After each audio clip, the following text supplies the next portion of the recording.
Hey everyone, thanks for tuning in. Apologies in advance for the casual look. It is Monday night on a 3-day weekend here in Sydney, Australia. Coming to you after 5 days of not shaving. This is about as long as I can get it before it gets too itchy. So I am going to take the razor to face this evening before I'm back in the office tomorrow. However, I did want to record this video and do more updates as there's been a positive uptake on all of y'all that are watching and commenting on the videos, and I really appreciate it. It gives me the energy and the enthusiasm to continue to produce content that I think is helping you in your journey to raise capital for your funds or your businesses. Today, there was an interesting question that was posed to me a couple weeks back by a mate of mine on the utilization of cap intro teams and the utilization of third-party marketing. And I do want to segregate those two things because I think one is incentivized differently. Obviously, cap intro is an unpaid service. However, you pay it through your prime brokerage relationship in your wallet, spend with the banks. The second is a third-party marketing or placement agents, which you're going to generally pay a retainer and then some sort of success fee for the capital raised. And those differ, and we can go into another video that talks about those rates and what seems to be common practice across the industry nowadays for those that are boutique and those that are established, right? So delineating between these two, I wanted to first talk about cap intro teams. I don't believe there, from a cap intro perspective, is an incentive to get you more money except for that wallet share that comes back through in trading revenues, further leverage, etc., from subscriptions and making your fund larger. Secondly, I want you to think about utilizing placement agents.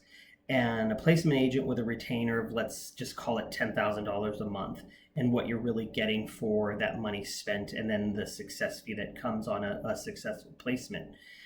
Remember, nothing is going to be a substitute for you putting together a well thought out and planned project and process for marketing.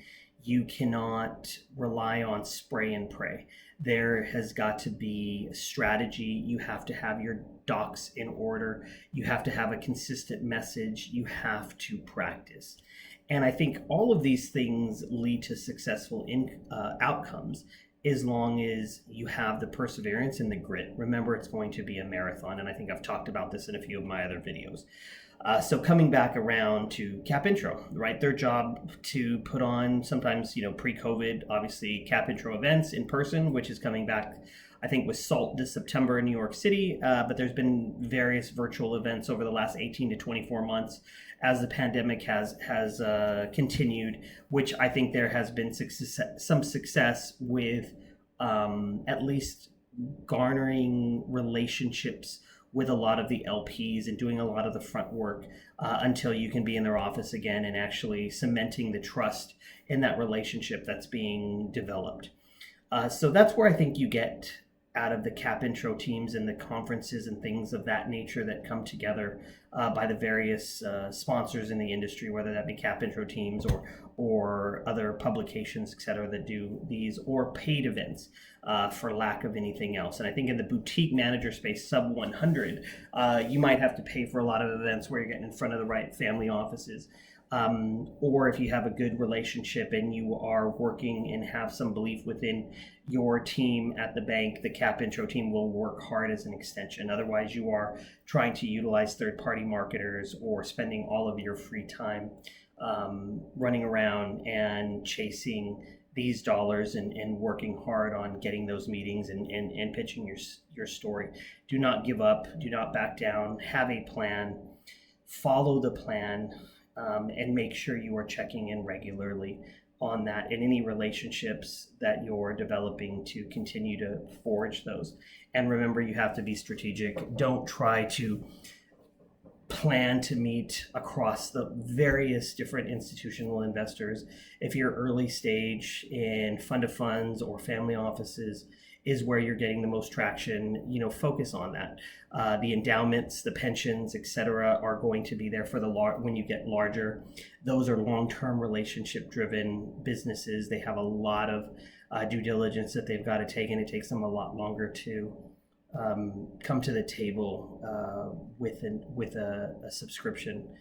So again, don't rely on Cap Intro. Don't rely on third-party marketers. Utilize them smartly and have your marketing plan be strategic.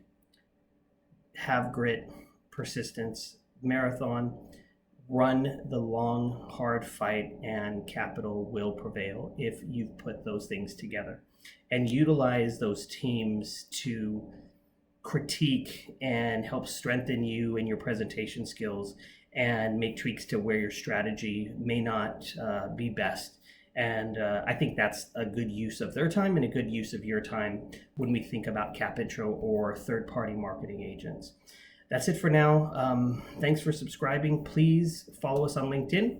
And if this video was linked up to YouTube, please subscribe. Smash the like button so it's blue. It'll just help on the algo. It'll help get this in front of more people that are searching for advice, and it'll give me more incentive to continue to publish content because I'll know that you're following, listening. And feel free to put comments below. I'd love to respond to them and have a discussion on things either you agree with or that you do disagree with. Other than that, bye for now. Take care. Thank you.